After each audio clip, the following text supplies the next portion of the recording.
प्यारे बच्चा पार्टी, आज का क्लास आप सबों के लिए बहुत ही ज्यादा वीवीआई होने वाला है, क्योंकि आज के क्लास में क्लास 12 जो आपका हिस्ट्री है, जो आपका इतिहास है, तो इतिहास के टॉप 50 वीवीआई क्वेश्चन का सॉल्यूशन करवाएंगे। और यहाँ पे बता देना चाहते हैं कि आपके परीक्षा में 100% यही प्रश्न आएगा। तो मेरे प्यारे बच्चों, यदि आप चाहते हैं कि इतिहास के ऑब्जेक्टिव में 50 में से 50 सही करना, आप लोग इस वीडियो को शुरू से लेकर के अंत तक देख लीजिएगा। एग्जाम में एक भी क्वेश्चन नहीं छूटेगा और अंत में कमेंट करके बताइएगा कि आपका कितना सही हो पाता है 50 क्वेश्चन में से। जरूर आप सभी बच्चे कमेंट कीजिएगा, ठीक है। उसके बाद चलिए, सबसे पहला प्रश्न हमारे पास 1 नंबर का दिया गया है कि सिंधु वासियों के प्रमुख देवता कौन थे। मेरे प्यारे प्यारे दोस्तों, देखिए सिंधु वासी जो थे ना बाबू, वहां उसके प्रमुख देवता कौन थे? पशुपति महादेव थे। कौन थे? पशुपति महादेव थे। ऑप्शन नंबर सी को बिल्कुल आप सही कीजिएगा। और उसके बाद अगला जो हमारे पास 2 नंबर का प्रश्न दिया गया है कि बुद्ध का सारनाथ में दिया प्रथम प्रवचन क्या कहलाता है। देखिए, बुद्ध का जो सारनाथ में प्रथम प्रवचन दिए थे, प्रथम भाषण दिए थे, प्रथम उपदेश दिए थे, तो वह क्या कहलाता है दोस्तों? तो याद रखेगा, धर्म चक्र परिवर्तन कहलाता है। क्या कहलाता है? धर्म चक्र परिवर्तन। ऑप्शन नंबर बी को बिल्कुल आप लगाते चलिएगा। और मोस्ट इंपोर्टेंट है, एग्जाम में कई बार इसे प्रश्न पूछ लिया गया है, ठीक है। 3 नंबर का प्रश्न हमारे स्क्रीन पे यहाँ पे दिया गया है कि तंबाकू का सेवन सर्वप्रथम किस मुगल सम्राट ने किया था। मेरे दोस्तों, इस क्वेश्चन को सबसे पहले कहेंगे आप 100 स्टार तो बाबू जरूर लगाइएगा, एग्जाम में मल्टीपल टाइम पूछा गया है। तो तंबाकू का सबसे पहले सेवन अकबर के द्वारा किया गया था। क्या? सबसे पहले तंबाकू का सेवन अकबर किया था।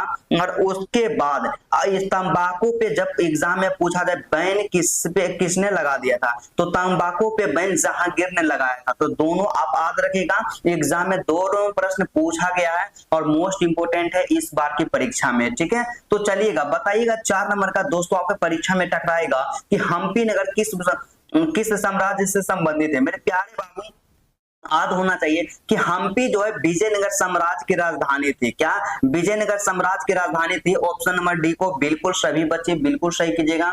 और 5 नंबर का प्रश्न हमारे पास आ गया है, कितने बच्चे लोग इसका आंसर जानते हैं कि मुंडा विद्रोह का नेता कौन था दोस्तों? तो मुंडा जो विद्रोह था बाबू, उसका जो नेता कौन था? बिरसा मुंडा था। सीधा याद रखेगा, मुंडा से मुंडा याद रखिएगा।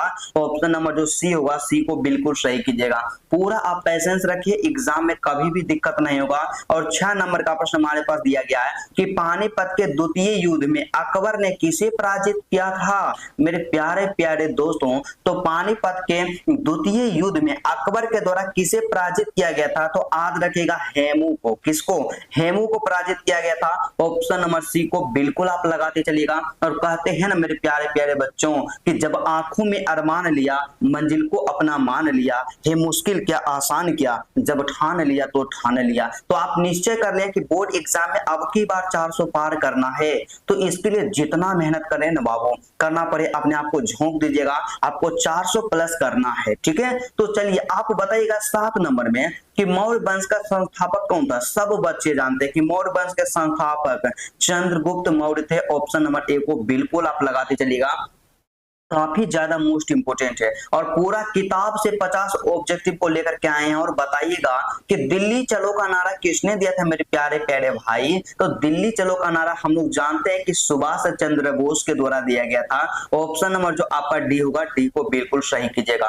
काफी ज्यादा शानदार क्लास है और एग्जाम के दृष्टिकोण से मोस्ट इंपोर्टेंट वीवीआई क्वेश्चंस को लेकर के आए हैं क्लास 12 हिस्ट्री का। बताइएगा कि बिहार में 1857 के विद्रोह के प्रमुख नेता कौन थे। तो वीर कुंवर सिंह थे। ऑप्शन नंबर बी को बिल्कुल सही कीजिएगा। इतना ज्यादा आसान प्रश्न है बाबू कि आपको क्वेश्चन जो होगा याद हो जाएगा आपका क्लास में ही। तो आप बताइएगा कि हल से जूते हुए खेत के साक्ष्य कहां से मिलते हैं मेरे प्यारे प्यारे बच्चों।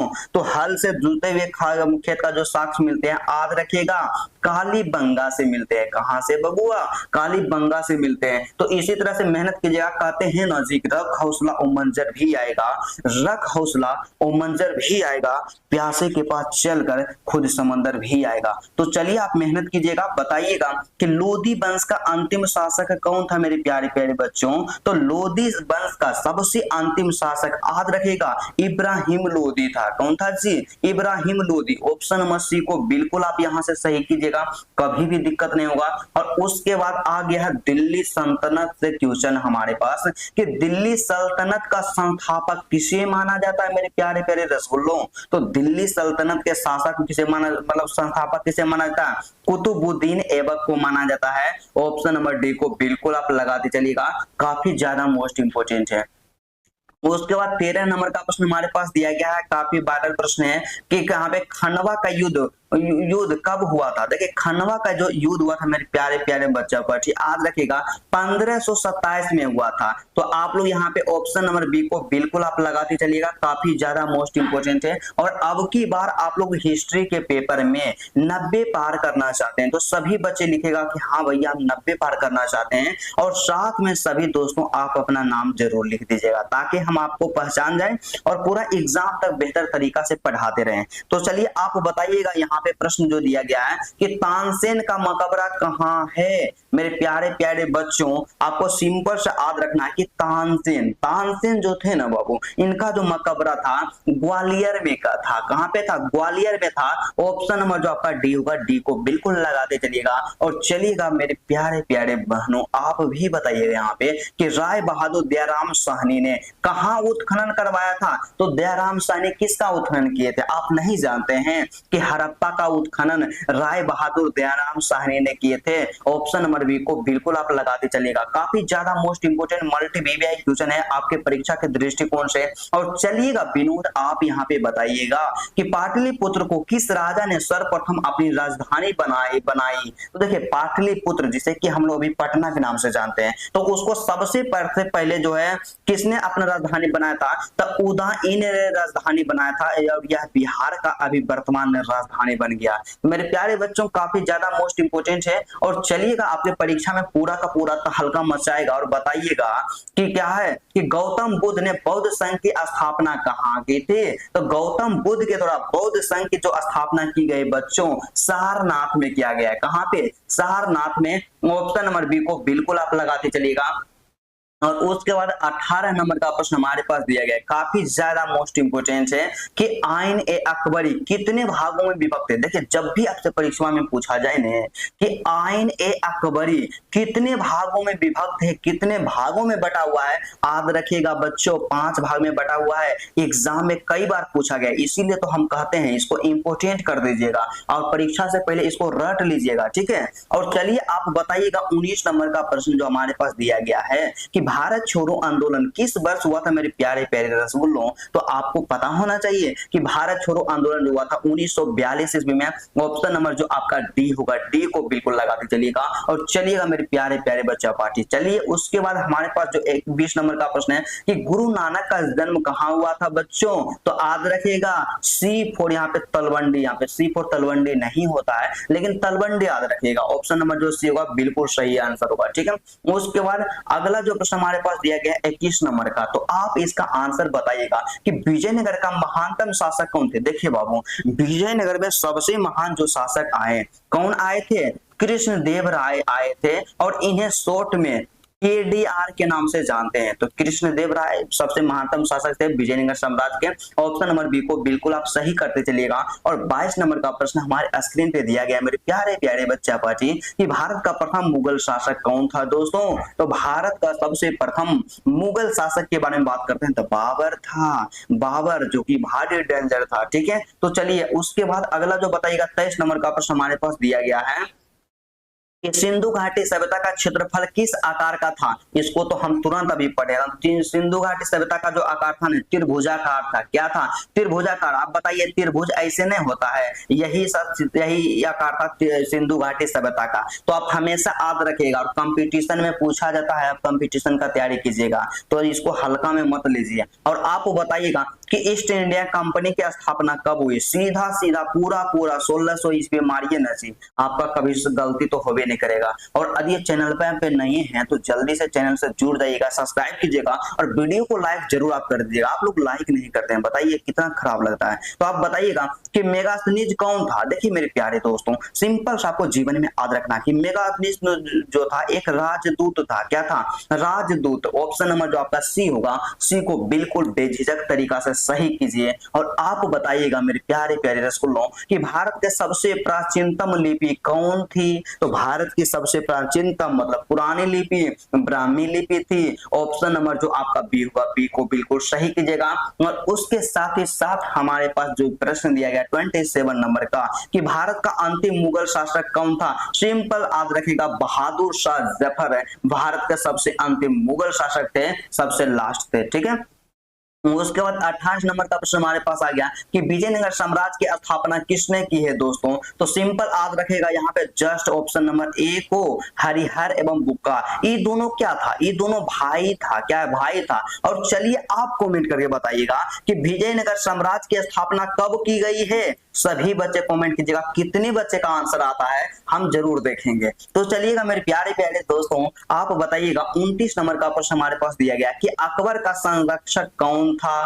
तो मेरे प्यारे बच्चों अकबर के संरक्षक के बारे में बात करते हैं, यहाँ पे सीधा कीजिएगा बैरम खान। ऑप्शन नंबर जो आपका ए होगा ना मेरे प्यारे प्यारे बच्चा पार्टी बिल्कुल सही होगा। तो आप पैसेंस बना करके रखिएगा, विश्वास कीजिएगा अपने भैया के ऊपर, एग्जाम में एक भी प्रश्न इससे बाहर नहीं आने देंगे। और जितना क्लास कराएंगे ना जी आप लोग डेली क्लास कीजिएगा। आप लोग मेरा शाम को हिस्ट्री का क्लास होता है, शाम के प्रत्येक दिन 7 बजे मेरा वीडियो आ जाएगा। तो आप लोग वीडियो को जरूर देखेगा, आप सबके लिए बहुत मेहनत से बनाते हैं। तो चलिए आप बताइए आप यहाँ पे कि करो या मरो का नारा सीधा सा गांधी बाबा महात्मा गांधी ने दिए थे। ऑप्शन नंबर ए को बिल्कुल आप लगाते चलिएगा।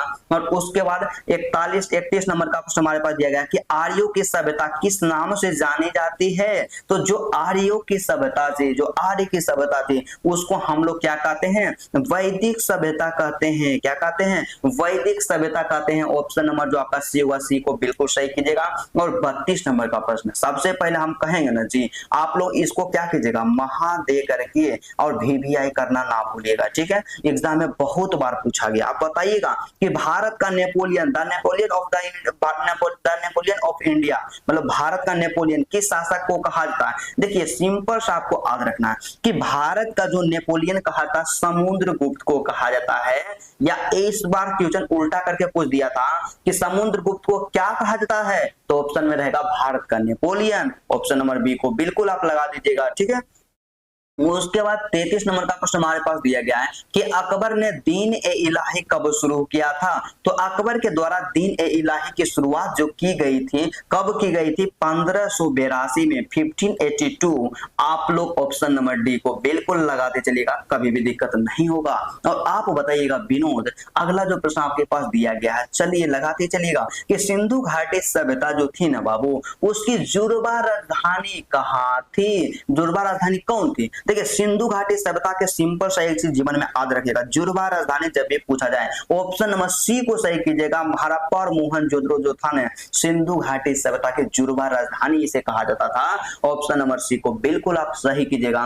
और उसके बाद 35 नंबर का प्रश्न हमारे पास दिया गया है कि भारतीय संविधान कितने दिनों में तैयार हुआ है। जानते हैं ये जो प्रश्न है ना बाबू हम 8 क्लास में याद किए थे। कौन क्लास में, 8 क्लास में याद किए थे, अभी तक हमको याद है। सबसे पहले इसका जो सही आंसर हुआ 2 वर्ष 11 महीना 18 दिन लगा था संविधान को बनने में। ऑप्शन नंबर बी को बिल्कुल सही कीजिएगा।